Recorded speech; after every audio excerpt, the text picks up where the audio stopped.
Hello, everyone. Thank you for being back on our channel. Today, we will tell the story of one of the darkest and most tragic events in history, the Night of Broken Glass. Get ready for a journey through time, where we will explore the horrors and consequences of this fateful night. Let's get started. Imagine a dark and stormy night in Germany on November 9th, 1938. The streets are silent, but that calm is only apparent. In reality, a storm is about to break out.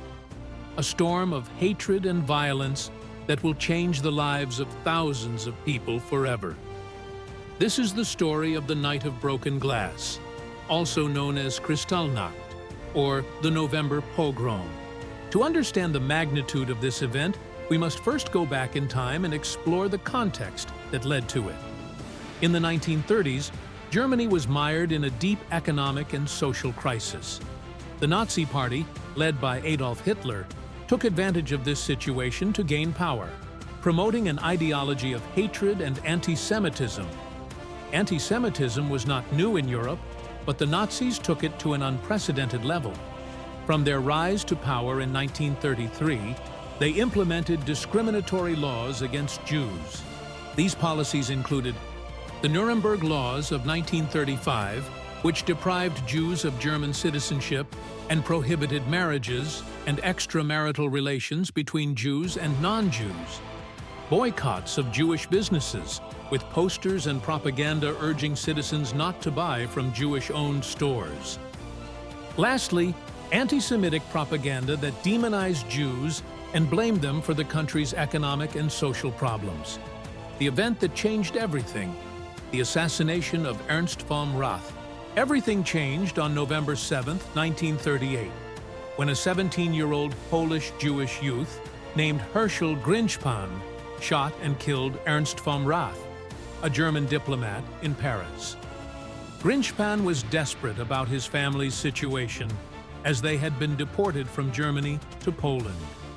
This tragic event was the pretext that Nazi leaders needed to intensify their campaign of terror and unleash a wave of violence against the Jewish community in Germany and Austria. If you're enjoying this story, you can subscribe to our channel, give it a like, or watch many other videos we have for you. Let's continue. The Night of Broken Glass, November 9th, 1938. On the afternoon of November 9th, the news of von Rath's assassination reached Germany. Joseph Goebbels, the Nazi propaganda minister, took advantage of the situation to incite violence against Jews. In a meeting with Nazi leaders, Goebbels gave the green light to the attacks, saying that the demonstrations should not be prepared or organized by the party, but insofar as they occur spontaneously, they should not be hindered. As night fell, the SA, Sturmabteilung, stormtroopers, along with members of the SS, Schutzstaffel, the Gestapo, the Hitler Youth, and German civilians began attacking synagogues, Jewish businesses, and homes. German authorities watched without intervening. In Berlin, the Fasanenstrasse synagogue, one of the largest in the city, was set on fire. Firefighters arrived at the scene, but only to ensure that the fire did not spread to neighboring buildings. The violence continued through the night of November 10th, with more attacks and destruction. The streets were covered with broken glass, hence the name Kristallnacht, or Night of Broken Glass. More than 7,500 Jewish businesses were destroyed and looted, and around 1,000 synagogues were set on fire. In Vienna, the Seitenstättengasse synagogue, one of the oldest in the city, was completely destroyed. On the morning of November 10th, at least 91 Jews were killed and 30,000 were arrested and sent to concentration camps such as Sachsenhausen, Buchenwald, and Dachau. Among those arrested were men of all ages, from teenagers to the elderly. Many of them would never return to their homes. German society reacted in various ways to Kristallnacht. Some Germans actively participated in the violence, while others watched in silence. there were few who dared to help their Jewish neighbors. Kristallnacht was not only a night of physical destruction, but also of emotional and psychological devastation. Jewish families saw their homes and livelihoods destroyed before their eyes. The Jewish community, already marginalized and persecuted, faced an unprecedented level of violence and hatred. Let's listen to the testimony of Ruth Kluger, a Kristallnacht survivor. "I remember the sound of broken glass, the smell of smoke, and the fear in my parents' eyes. We knew our lives would never be the same." Another impactful testimony is that of Walter Frankenstein, who was only 14 years old at the time. "I saw our store being destroyed. My father tried to stop them, but they beat him and arrested him. That night, we lost everything." The survivors of that night were marked for life, and many of them were later victims of the Holocaust. Kristallnacht was a clear indication of the brutality that was to come, and a reminder of the capacity of hatred to destroy lives and entire communities. The response of the Christian Church in Germany was largely one of silence or complicity. Although some religious leaders condemned the violence, most chose not to confront the Nazi regime. Intellectuals and academics in Germany also had diverse reactions. Some openly supported the Nazi regime, while others withdrew in silence or tried to resist covertly. The consequences of Kristallnacht were devastating. The Jewish community in Germany and Austria was left in ruins, both physically and emotionally. Kristallnacht was not just an isolated event, it was the beginning of a series of much more severe and devastating measures against the Jews, culminating in the Holocaust. The immediate consequences included economic ruin.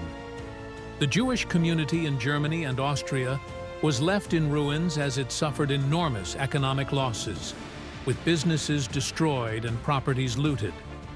Additionally, German insurers refused to pay for the damages caused to Jewish properties, and instead, the Nazi government imposed a collective fine on the Jewish community of 1 billion Reichsmarks for the supposedly caused damages. Emigration and exile. Many Jews realized that they were no longer safe in their own countries and desperately sought ways to escape persecution. Many tried to emigrate, but encountered closed doors from many countries unwilling to accept refugees. Escalation of persecution. Kristallnacht marked the beginning of a new phase in Nazi policy towards Jews and an escalation of violence and repression. Anti-Semitic laws were further tightened, and the marginalization of Jews intensified, setting the stage for the systematic genocide that would culminate in the final solution: the systematic plan for the extermination of European Jews, the Holocaust. Concentration camps. The Jews arrested during Kristallnacht were sent to concentration camps such as Dachau, Buchenwald, and Sachsenhausen. In these camps, they faced inhumane conditions, forced labor, and brutality. Many died due to violence, hunger, and disease. Isolation and ghettos. As persecution intensified, Jews were increasingly isolated from German society. In many cities, they were forced to live in ghettos, segregated areas where living conditions were extremely harsh. These ghettos became launching pads for mass deportations to extermination camps. The Holocaust. Between 1941 and 1945, the Nazis implemented the final solution: a systematic plan to exterminate the Jews. Millions of Jews were murdered in concentration and extermination camps, such as Auschwitz, Treblinka, and Sobibor. Kristallnacht provoked international condemnation. Newspapers around the world reported on the brutality of the attacks, and many countries expressed their outrage. However, the international response was limited and did not manage to stop the Nazi persecution machinery. This event is a grim reminder of the horrors of anti-Semitism and unchecked violence. It teaches us the importance of remembering and learning from history to ensure it never happens again. The courage and resilience of those who suffered during these dark times are a testament to the human spirit in the face of overwhelming adversity. Today, Kristallnacht is remembered as a symbol of the brutality of the Nazi regime and the vulnerability of the Jewish community. Memorials and museums around the world honor the memory of the victims and educate about the horrors of the Holocaust. It leads us to reflect on how propaganda and hatred can lead to violence and destruction. Kristallnacht reminds us of the importance of tolerance, respect, and the defense of human rights. We must learn from history to prevent these horrors from repeating. And that's the end of our story for today. Thank you for watching our video. Don't forget to give it a like, subscribe, and hit the bell to make sure you never miss any of our exciting stories. See you next time.